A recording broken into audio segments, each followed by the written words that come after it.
Hey y'all, welcome to my channel. Here we bloom. My name is Jay, and as you can tell by the title, this video is going to be for recovering addicts. Okay, it's not for one type of addict, it's for anybody who has had any type of addiction before and they are in recovery mode. I got this idea.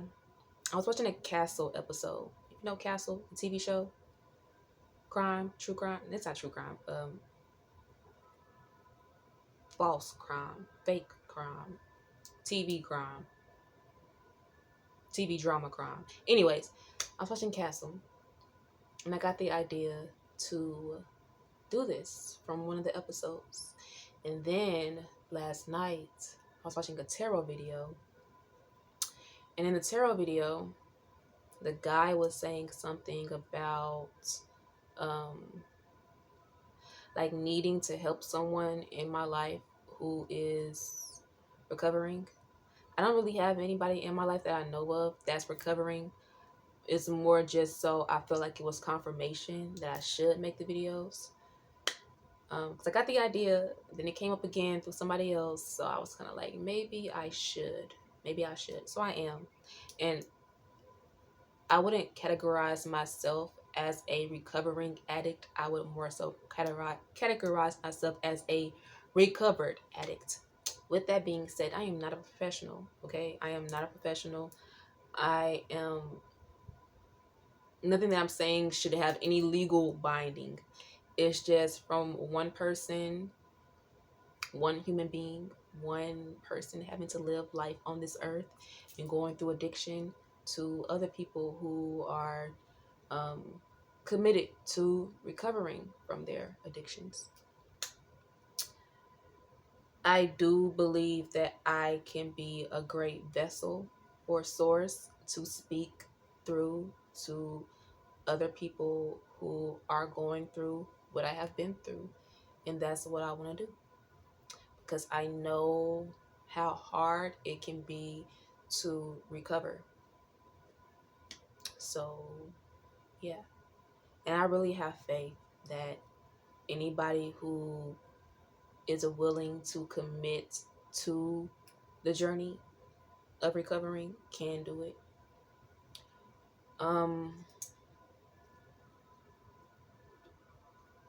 I feel like most recovering addicts, I want another word for that. I'm gonna think of one. It's gonna come to me. But I think most of us who are in recovery, who have recovered, have heard of codependency. And there's a book that really helped me to recover, and I want to share it. I don't know the name of it though, so I'm gonna put it in the description box or the comment section. Hopefully, I remember. But I was a little nervous to do this video. I'm not gonna lie. I was really nervous to do this video. I wasn't sure if it was something that I should do today, even though I got confirmation last night that it's something that I should do today. So I went ahead and got a card, only one, because I wanted to know what God, creator, source, I'm gonna use all those interchangeably.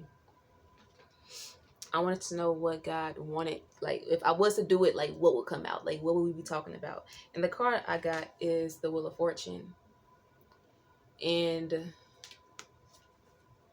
the way the message was given to me was that, like, there are some external circumstances, okay? There are some things that are happening in your life in which you have no control over.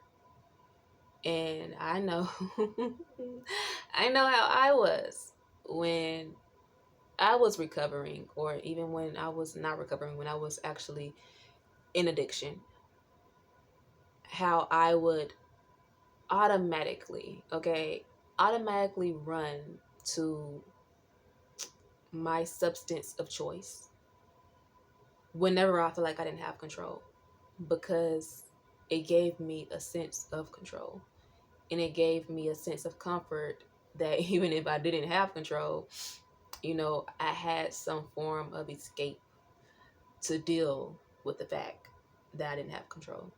So to me, that's what the Wheel of Fortune is saying. So let's see what else.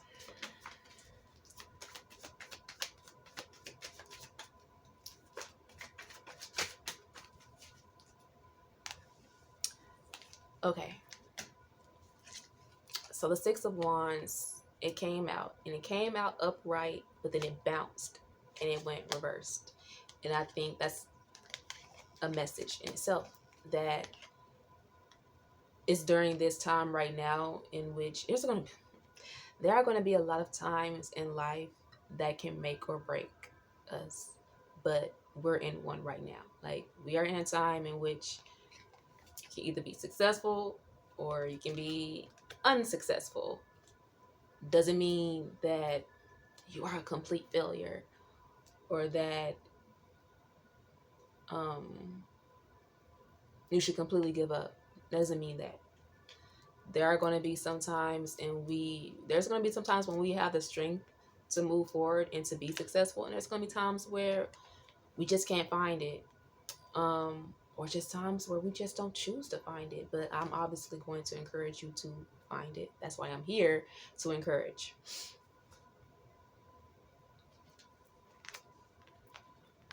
Being in this space where you may not have, you don't, it's not may not, you don't have control of your external circumstances. This is a time where you need to have even more control over yourself and have an even clearer focus and a stronger connection to who you want to be. This is where you need to block out what's going on outside of you and not let that dictate who you're going to be and what choices you're going to make. This is a time where you need to go inside and you find your inner strength, okay?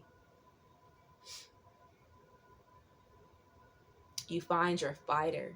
You find the fighter within you, the warrior within you that even got you to the point of recovering in the first place. Because it's there. It's always there. It's just sometimes we can let the thoughts get so loud in our mind, and we run. We have this desire or this thought to run to an external substance that we know will give us peace. Okay, we know it'll give us peace. We even if it's temporary, we know we can get that temporary relief. It may not give us peace, but it's a temporary relief. And it's temporary though. And since it's temporary, that's why we get addicted in the first place. Because we keep going back and back and back and back. As soon as the high comes down, you gotta go back. You gotta reach back outside of yourself. This is the time where you need to be reaching into yourself. And that's how you're going to succeed through this time. That's how you're going to succeed through this challenge. And the more you do it, the stronger you become. It's like any other muscle. It's like any other strength. You have to develop it. You have to work at it. And you have to continue to choose doing it. Look at this period of time as development. Look at this experience as an experience of development.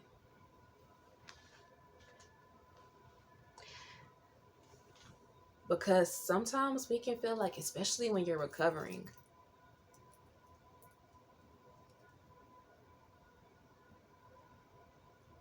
because I don't know, like I remember times when I was recovering because I had to, like when I didn't have any other choice. And then I remember times when I was recovering because I wanted to. I had a choice, but I chose to keep on going. And I feel like, shoot, I lost my train of thought. when you have to recover, I feel like that's the hardest, because you may not want to.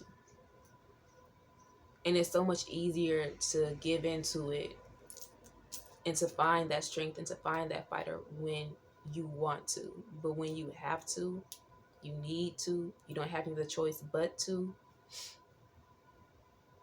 I feel like that's when you can spiral. You can spiral into like a fit.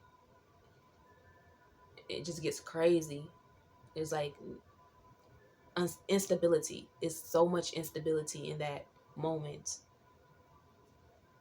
And you just feel like you're going to, I don't even want to say die, but just like you're gonna, like, just feels like you're gonna fall apart. Like it's an, I don't know, it's an awakening. Can you call it an awakening? A reckoning. No. It's not a way. It's a reckoning.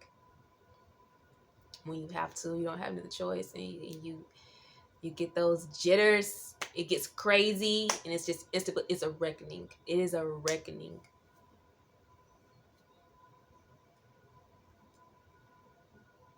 In those moments, you just gotta tell yourself that you can do it, because you can do it. You should just like say it, even if you don't want to.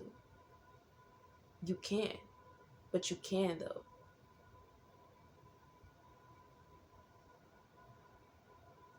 And for me, I'm an Aries.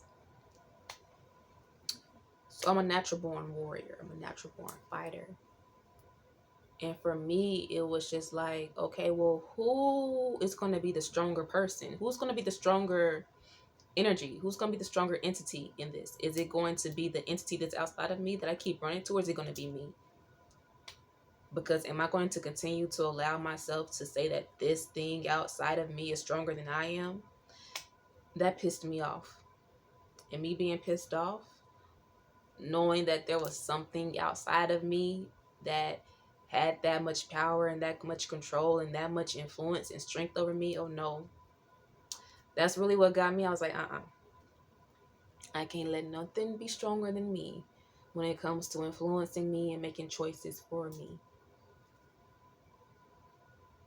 So that's why I chose to succeed. That's where the fighter and the warrior in me came out.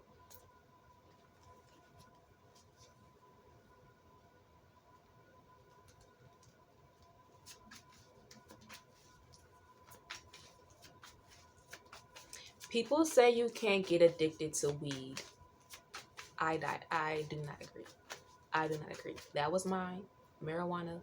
And I was just like, there's no way this little green shit is going to take me out. Like, no, it's not. It's not. I refuse to let the plant take me out. Okay?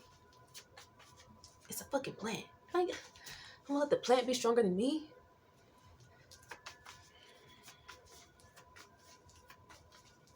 Especially in knowing that, like, for me, I wrote it down. I still have the piece of paper. I don't know where it's at. Is it in here? No, that's not it.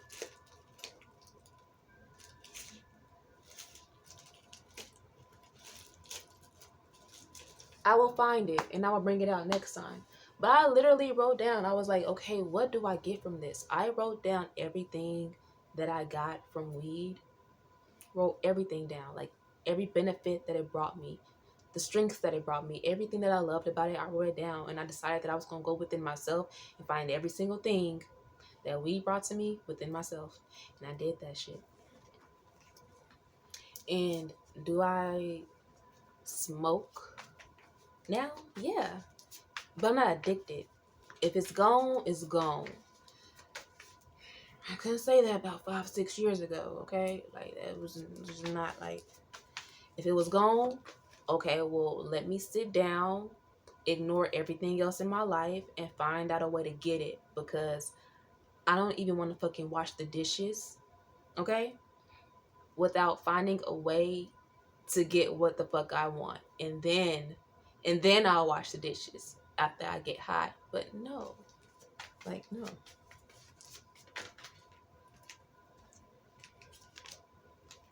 King of Wands, the High Priestess.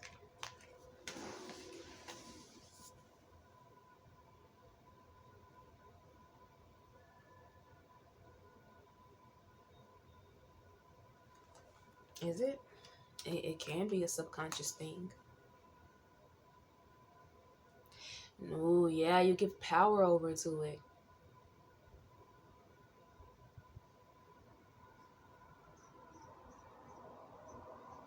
Because if you think about the subconscious mind, okay, the subconscious mind is formed through repetition, patterns, symbols, repetition, feelings. And by the time you become addicted to something, you have basically told your mind, you've told yourself, you've told your subconscious that this thing is more powerful than I am. This thing is more powerful than my decision making. It's more powerful than my own willpower.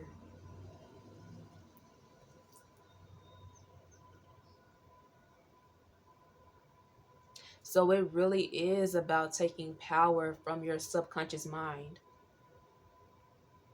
And you do it through conscious repetition. Conscious repetition being choosing consciously to not go for that substance and to do something else. And we go to all types of things. People go and exercise instead. Some people do yoga. Some people take up a hobby like painting, learning how to play the guitar. Usually it's something that's stimulating in some way, shape, or form.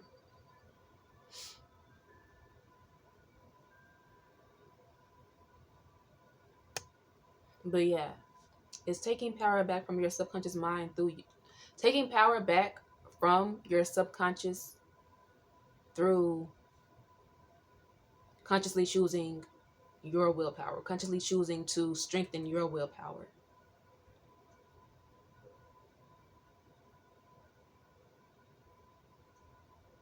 Addiction is deep. Addiction is deep, and by the time you get addicted, it is a part of you. When you become addicted, it's a part of you. It is a part of your being. And it is hard to untangle the ties and the knots and the hooks that get into you when it comes to addiction.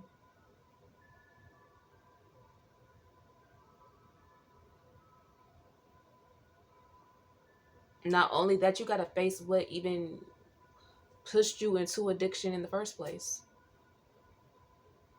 Like, something happened. There was a choice that was made. Like, something happened. You had an experience and you have to face that. A lot of times it goes down to your childhood, and the subconscious mind is formed within like the first 7 years of your life. It's like within the first 7 years of your life, our brains are operating on a certain brain wave state. I don't know if it's delta or theta. It's scientific. You can look it up. But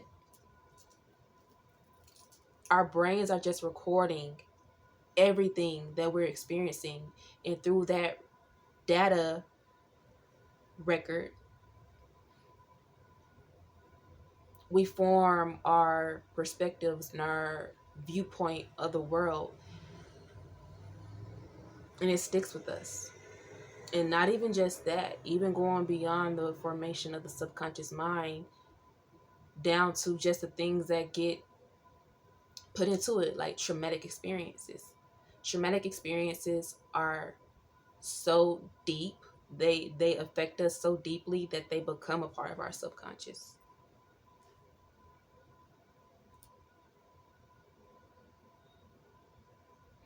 And I feel like this King of Wands and High Priestess is also about having the bravery to go into those depths. Have y'all ever seen, Google it if you haven't, they be having these pictures of the conscious mind and the subconscious mind, and it'll be like, you know, the tip of the iceberg, it'll be the conscious mind, and then they have the picture of the big ass mountain of ice that's below the water surface, and that's the subconscious mind, and it's this massive mass of ice. Okay, anyways, and you have to go through that. Like, you have to deal with that, you have to face that, you have to go within and pull that stuff out. And it's not hard. It's not hard. It's not easy. It's hard. And even in doing that, and even in like facing those traumatic experiences, it's gonna, like, it may trigger you to want to go get that substance. Which, if you can find somebody to help you through that, like, do it. Like, if you are somebody who can afford therapy and you have access to a really good therapist, do that. Or you have a friend or just somebody in your life that you can depend on, who will hold you accountable for your actions in a loving way, firm but loving. You should let them know what you're doing. You know, when you choose to take on that journey of deep healing, yeah, I think that's what separates those who can recover from addiction versus those who don't. It's the healing process. Those who can actually get through the healing process of what got them into addiction in the first place. What were you trying to escape in the first place? What relief, what release were you getting in the first place that even allows you to become addicted?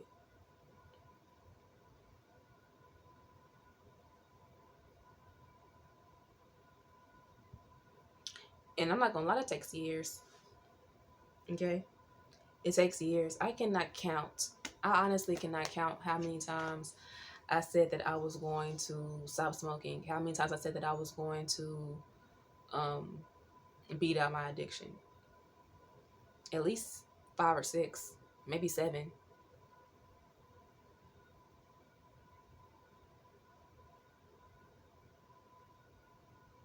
And it didn't get easier until I said that I wanted to. It didn't get easier until I was just like, yeah, no, I'm not like, I'm not about to let this defeat me. I'm not about to let this take me out. Like, I'm just not gonna do it. I'm not going to. It's just not happening. King of Wands energy.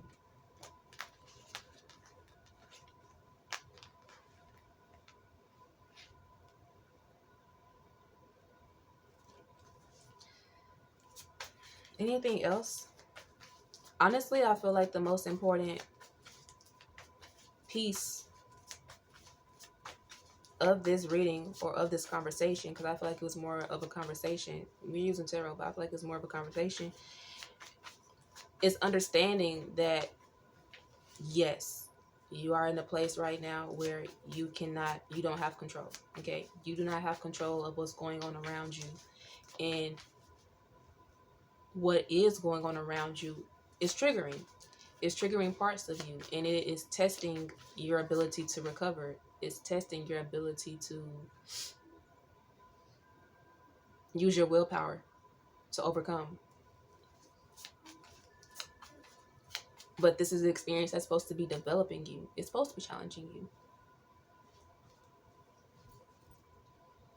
Hey. Okay. So, I gotta go. Because she didn't woke up. She was asleep. Next time I come, I will bring my piece of paper when I find it. I recently packed up a lot of stuff. So, I know that I have it. I have a good idea of where it's at. 2 good ideas of where it's at. And when I find it, I'll make another video. So, bye y'all.